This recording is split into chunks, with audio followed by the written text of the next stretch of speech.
Magandang araw po, Miss Roxy. Ako po si Mikael, 26 years old. Dahil po sa kakapusan ng pera at 5 rin po kaming magkakapatid, kaya naman ay natigil na ako sa pag-aaral. Sa kabutihang palad po, ay natanggap ako sa trabaho bilang driver ng doktora na si Doktora Antonia. Siya po ang gumamot sa ina ko pong may sakit sa puso. Ang tatay ko naman ay isang tricycle driver. Nang malaman ni Doktora ang sitwasyon namin, agad niya akong binigyan ng trabaho na tinanggap ko naman agad dahil alam kong malaking tulong yon sa pamilya namin. Maganda po si Doktora Miss Roxy. Mabait din siya pero istrikto pagdating sa trabaho. Mabait din ang asawa niyang businessman na si Sir Lucas. At dahil driver niya ako, madalas po kaming magkasama. Kung nasaan siya ay naroon din ako. Hindi ko po inaasahan na mahuhulog ako sa kanya kahit alam kong mali. Pinigilan ko naman po yon pero hindi ko po talaga kinaya. Noong una ay paghanga lamang po. Bilang isang empleyado, natural lang naman na hangaan ko ang isang taong tumulong sa pamilya namin sa panahong halos mawalan na kami ng pag-asa. Nakita ko kung paano niya inalagaan ang aking ina na parang sarili niyang kamag-anak. Hindi niya kami tinrato na parang mahihirap lamang na pasyente. Tinulungan niya kami ng buong puso at iyon ang bagay na hinding-hindi ko makakalimutan. Isang araw, habang nasa sasakyan kami papunta sa ospital, ay napansin niyang tila tahimik ako. "Oh, Mikael, may problema ka ba?" Tanong niya sa akin. "Wala naman po, doktora." "Sigurado ka ba? Mukhang malalim ang iniisip mo. May bumabagabag ba sa'yo?" "Medyo napuyat lang po." Ngumiti lamang siya at hindi na nagtanong pa. Ngunit kahit simpleng paalala lamang yon, hindi ko maipaliwanag kung bakit parang naging magaan ang pakiramdam ko buong araw. Habang tumatagal, ay mas lalo ko siyang nakikilala. Nakikita ko kung gaano siya kasipag. Madalas ay hindi na siya nakakakain sa tamang oras dahil inuuna niya ang kanyang mga pasyente. Minsan pa nga ay halos maghapon na siyang walang pahinga. "Dok, kain po muna kayo," sabi ko minsan. "Naku, mamaya na, may 3 pa akong pasyente." "Masama po ang hindi kumakain." Napangiti siya. "Ikaw bang doktor ngayon o ako?" Napangiti rin ako, ngunit sa loob ko ay natutuwa ako kahit papano ay napapangiti ko siya. Mabait rin naman si Sir Lucas. Sa tuwing magkasama kami ay maayos niya akong tinatrato. "Mikael, salamat sa pag-aalaga kay Antonia." Minsan niyang sabi. "Trabaho ko lang po yun, sir. Pero salamat pa rin. Nakikita ko kung gaano ka kasipag. At salamat din dahil nandiyan ka sa tabi ng asawa ko kapag wala ako." Dahil sa mga salitang yon, ay lalo akong nakonsensya, Miss Roxy. Pakiramdam ko kasi ay niloloko ko sila kahit wala naman akong ginagawang masama. Ang totoo, ako lamang ang may kasalanan dahil hinahayaan kong lumalim ang paghanga ko sa asawa ng ibang tao. Maraming gabi, Miss Roxy, na hindi ako makatulog. Pilit kong kinakausap ang sarili ko. "Huwag kang tanga, Mikael. Hindi mo siya pwedeng mahalin. Asawa siya ng iba." Ngunit kahit ilang beses ko yung sabihin sa sarili ko, ay hindi pa rin nawawala ang nararamdaman ko, Ma'am Roxy. Mas lalo ko pang minamahal si Doktora Antonia. Isang gabi ay kinailangan naming magtungo sa isang charity event. Napakaganda ni Doktora Antonia ng gabing yon. Nakasuot siya ng simpleng gown, ngunit para sa akin ay siya na ang pinakamagandang babae sa buong lugar. "Mikael, okay ba ang sasakyan?" tanong niya. "Opo, Dok." "Salamat. Lagi talaga kitang naaasahan." Napangiti ako, ngunit agad ding napayo ko. Ang simpleng pasasalamat na yon ay sapat na upang lalo akong mahulog sa kanya. Habang lumilipas ang mga buwan, ay lalo kong nakikita kung gaano kasaya ang kanilang pagsasama ni Sir Lucas. Madalas ko silang makita na nagtatawanan habang magkausap. Minsan ay sabay pa silang kumakain sa loob ng opisina. Kamustahan? Napagod ka ba today? Tanong ni Sir Lucas sa kanya minsang narinig ko. Sobra. Sagot naman ni Doktora Antonia. Then, let's go home early. Napangiti si Doc at sa simpleng eksenang yon ay parang may kumurot sa dibdib ko. Doon ko mas lalong naunawaan na wala akong lugar sa buhay niya. Hindi ako ang dahilan ng kanyang mga ngiti. Hindi ako ang lalaking mahal niya at kailanman ay hindi magiging ako. Pero gusto kong malaman niya ang nararamdaman ko, Ma'am Roxy. Isang hapon yon matapos naming manggaling sa ospital. Buong araw akong hindi mapakali dahil matagal ko nang dinadala ang nararamdaman ko. Pakiramdam ko ay hindi na tama ang manatili pa sa tabi niya habang palalim ng palalim ang damdamin ko. Kaya bago siya bumaba ng sasakyan, ay naglakas loob akong magsalita. Doktora, may sasabihin po sana ako. Ano yon, Mikael? Pasensya na po kayo kung magiging awkward. Napakaseryoso mo naman. Ano ba yon? Huling araw ko na po siguro rito. Napakunot ang noo niya. Anong ibig mong sabihin? Mag-resign na po ako, Doc. Bakit naman? Nagkaproblema ka ba? At doon ko sinabi sa kanya ang lahat ng nararamdaman ko, Miss Hart. Sigurado ka ba sa sinasabi mo, Mikael? Opo, Doktora. Alam ko pong mali pero hindi ko na po napigilan ang damdamin ko. Alam mo, Mikael, hindi naman kasalanan ang magkaroon ng nararamdaman. Natigilan ako sa sinabi niya. Doc, Mikael, tingnan mo ko. Dahan-dahan akong napatingin sa kanya. Wala namang masama kung nagustuhan mo ko. Pero may asawa po kayo.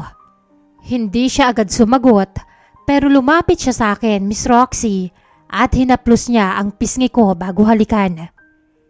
Hindi naman niya malalaman kung walang magsasabi. Hindi ko alam kung bakit lalo akong nalito sa mga sinabi niya. Ang buong akala ko ay magagalit siya o kaya ay agad niya akong palalayasin. Ngunit kabaligtaran po ang nangyari. Lumipas ang mga araw at mas naging malapit kami sa isa't isa. Nagsimula sa simpleng pag-uusap hanggang sa umabot sa mga lihim na bagay na kami lamang ang nakakaalam.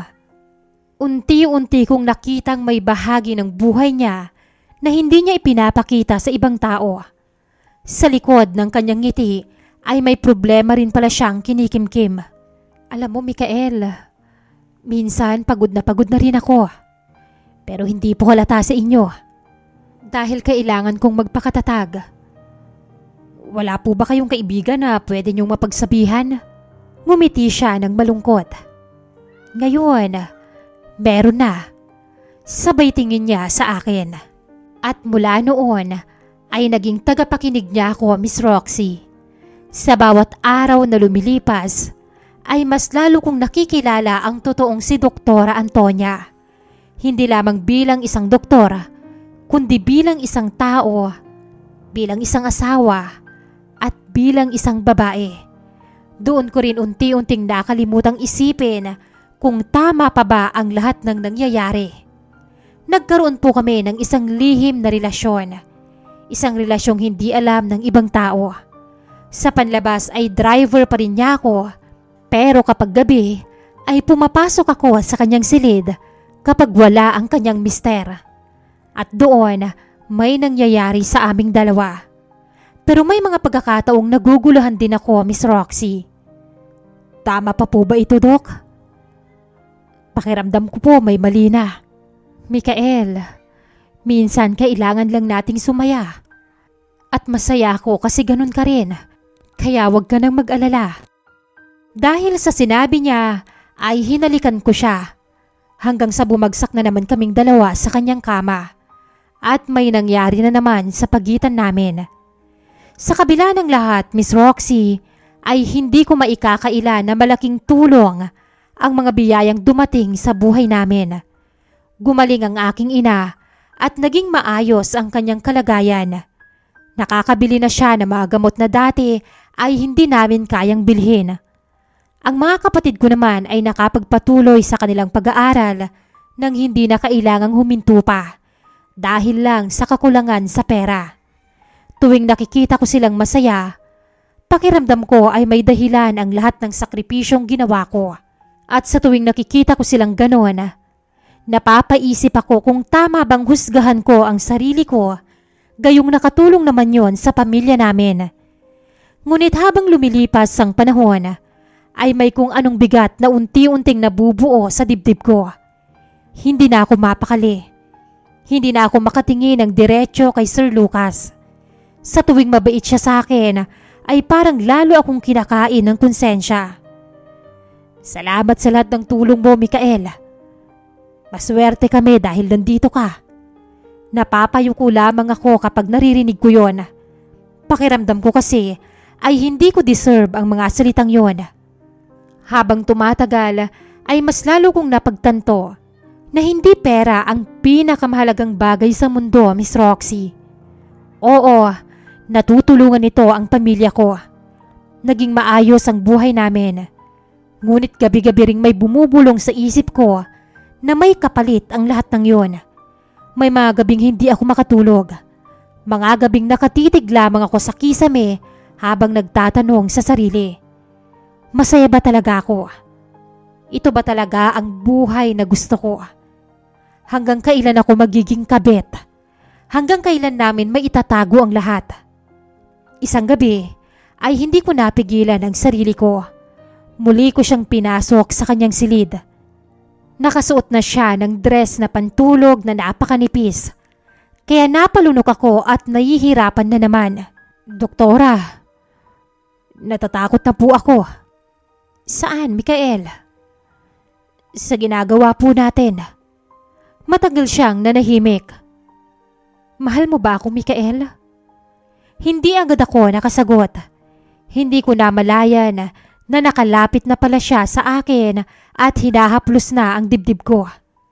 Dahil doon ay nawalan na naman ako ng lakas. Hinayaan ko na naman siyang halikan ako at tinugon ko naman yon ng labis na kasabikan. Dala na naman ng init na nararamdaman namin parehas, ay nagpadala na naman kami sa bugso ng aming mga damdamin. Naging masaya naman po ako sa kanya, Miss Roxy. Ngunit sa tuwing nakikita ko sina Doktora Antonia at Sir Lucas na magkasama, hindi ko maiwasang makaramdam ng guilt, lalo na kapag naririnig ko silang nagtatalo. Noong una, simpleng hindi pagkakaunawaan lamang ang nakikita ko. Ngunit habang lumilipas ang panahon, ay napansin kong mas madalas na silang mag-away. Hindi ko man marinig ang buong usapan nila, alam kong may kinalaman yon sa mga lihim na itinatago namin. Unti-unti ko ring napansin na tila may idea na si Sir Lucas na may ibang lalaki si Doktora Antonia. Hindi man niya alam kung sino, ramdam kong naghihinala na siya. Isa siyang mabuting tao na walang ginawa sa akin kundi tratuhin ako ng maayos. Ngunit heto ako at bahagi ng dahilan kung bakit unti-unting nasisira ang kanyang pamilya. Doon po nagsimulang mawala ang kapayapaan ng isip ko, Miss Roxy. Kahit gaanong pera ang dumating sa buhay ko, hindi nito kayang patahimikin ang konsensya. Lalo na at alam kong hindi ako pinalaking ganon ng mga magulang ko. Pakiramdam ko ay anumang oras ay malalaman ni Sir Lucas ang lahat at hindi ko alam kung ano ang mangyayari kapag dumating ang araw na yon. Sa sobrang bigat ng nararamdaman ko, nagpasya kong sabihin ang katotohanan sa aking mga magulang. Akala ko ay maiintindihan nila ako o kahit paano ay mababawasan ang bigat ng aking dibdib kapag nailabas ko ang lihim na matagal ko nang kinikimkim. Ngunit kabaligtaran naman ang nangyari, Miss Roxy. Nang marinig nila ang lahat, nakita ko ang matinding pagkadismaya sa kanilang mga mukha. Hindi ko makakalimutan ang tingin ng aking ina sa akin. Para bang hindi niya makilala ang anak na matagal niyang pinalaki. Ang tatay ko naman ay hindi agad nakapagsalita. Anong sinabi mo, Mikael? Nanginginig na tanong ng aking ina habang nakatingin sa akin. Totoo po, Nay. Hindi. Hindi ko inaakalang magagawa mo yun. Napayo ko lamang ako dahil wala naman akong lakas para maipagtanggol ang sarili ko. Anak, pinalaki ka naming may takot sa Diyos. Bakit mo ginawa yun? Umiiyak niyang tanong. Nadala po ako sa nararamdaman ko, Nay. Hindi dahilan ang pagmamahal para sirain mo ang pamilya ng iba. Alam mo bang, mas masakit ito kaysa sa lahat ng paghihirap na pinagdaanan natin? Tumulo lalo ang mga luha niya habang patuloy na nakatingin sa akin. Mas gugustuhin ko pang manatili tayong mahirap kaysa makita kang naging dahilan ng pagkawasak ng isang pamilya. Paano pag sa atin nangyari yun? Parang kutsilyong tumarak sa puso ko ang mga salitang yun. Ang tatay ko ay hindi agad makapagsalita. Nakayuko lamang siya habang mahigpit na nakakuyom ang kanyang mga kamao. Makalipas ang ilang minuto ay tsaka lamang siya nagsalita. Pinagpaguran namin ng nanay mo ang pagpapalaki sa'yo. Sa inyo. Kaya paano mo nagawa ang ganyang karuming bagay, Mikael? Tay, pasensya na po kayo. Pasensya? Mapait siyang natawa. Alam mo bang kung ilang beses kitang ipinagmamalaki sa ibang tao? Napaluha ko nang marinig yon. Sinasabi ko sa lahat na kahit hindi ka nakapagtapos, mabuti kang tao.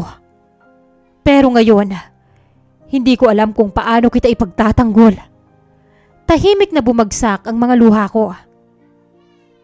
Nagkamali po ako. Muling nagsalita ang aking ina. Walang nangyayaring ganito nang hindi pinipili, Mikael. Alam mo ang tama at mali, pero ginawa mo pa rin. Tumahimik ang buong bahay pagkatapos noon. Ramdam ko ang sakit, galit at pagkadismayang nararamdaman ng aking mga magulang. Sa unang pagkakataon sa buhay ko, ay nakita kong nasaktan ko ng sobra ang mga taong pinakamamahal ko. Hindi sila galit dahil mahirap kami. Hindi sila galit dahil hindi ako nakapagtapos ng pag-aaral. Galit sila dahil alam nilang mali ang ginawa ko at pinilit ko pa ring ituloy. At habang nakatingin ako sa kanilang dalawa na parehong umiiyak dahil sa mga desisyong ginawa ko, doon ko lubos na naunawaan kung gaano kabigat ang pagkakamaling nagawa ko, Miss Roxy. Hindi lamang ako nakasakit ng ibang tao.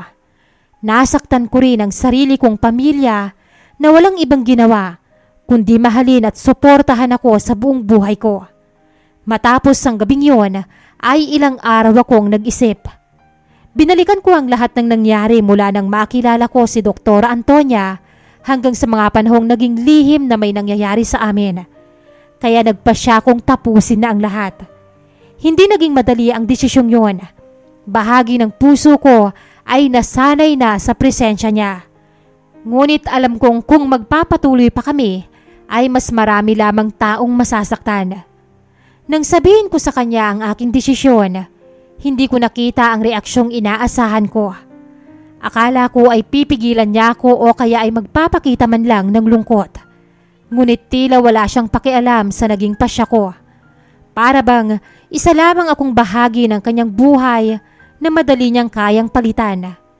Masakit man aminin, ngunit doon ko nakita ang katotohanan, Miss Roxy.